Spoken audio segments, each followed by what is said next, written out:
ขั้นแห่งการที่เกี่ยวของท่านแขวงคันเมืองลงติดตามกวดกาสุกยูบรรดาหัวหน่วยผู้ประกอบการทางด้านธุรกิจขั้นแห่งการท่องเที่ยวในวันที่8 พฤษภาคม 2025 นี้ทางขั้นแห่งการท่องเที่ยวคันแขวงท่องเที่ยวคันเมืองสมทบกับตำรวจท่องเที่ยวแขวงได้ลงติดตามกวดกาสุกยูบรรดาหัวหน่วยผู้ประกอบการทางด้านธุรกิจขั้นแห่งการท่องเที่ยวอยู่เทศบาลของแขวงที่เมืองบุญเหนือซึ่งนำโดยทานบุญจันทร์แก้วจินดาหัวหน้าแขนงท่องเที่ยวแผนกแขนงข่าววัฒนธรรมและท่องเที่ยวแขวงมีบรรดาทานภาคส่วนที่เกี่ยวข้องจากขั้นแขวงคันเมืองเข้าร่วมจุดประสงค์ของการลงเคลื่อนไหวในครั้งนี้เพื่อลงติดตามกวดกาสุกยูการบริการของบรรดาหัวหน่วยธุรกิจการท่องเที่ยวโดยเฉพาะร้านอาหารที่พักแรมเพื่อแนะนำให้มีการปรับปรุงคุณภาพการบริการเพื่อดึงดูดแขกมาชมไส้บริการให้หลายขึ้นภายในเทศบาลเมืองบุญเหนือและเป็นบนอิงให้แก่การจัดตั้งปฏิบัติ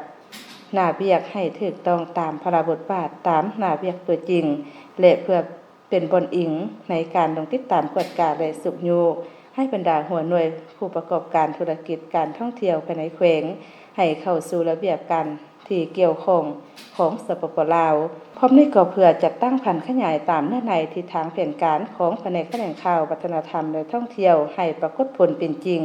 รวมทั้งเป็นการปรับปรุงยกระดับการบริการทางด้านโรงแรมเรือนพักห้านอาหารห้านบันเทิงและห้านกินดื่มอยู่ภายในเทศบาลแขวงพงศาลีให้มีประสิทธิภาพและเป็นระเบียบมีความสะอาดปลอดภัยบ่งไวรักษาได้ความสงบและถูกต้องตามมาตรฐานและเงื่อนไขของการบริการโดยเน้นใส่ในการรับประกันให้แก่นักท่องเที่ยวทางภายในและต่างประเทศที่จะเดินทางเข้ามาท่องเที่ยวและพักเซาอยู่ภายในแขวงพงศาลี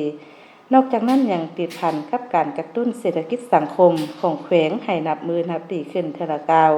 โอกาสที่ลงเคลื่อนไหวในครั้งนี้ทางทีมงานได้ลงกวดกาตัวจริงอยู่บรรดาห้านอาหารและเรือนพักโรงแรมซึ่งห้านอาหารรวมมีทั้งหมด15ห้านเรือนพักโรงแรม15แห่งภายหลังสำเร็จการลงติดตามกวดกาประเมินและสุกยูตัวจริงเห็นว่ายังมีบางด้านที่ทางเรือนพักโรงแรมและห้านอาหาร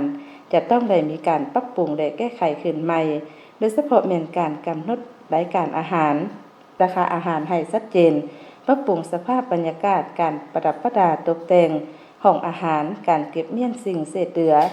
การป้องกันเวรยามสุดพนักงานบริการสิ่งอำนวยความสะดวกจำนวนหนึ่ง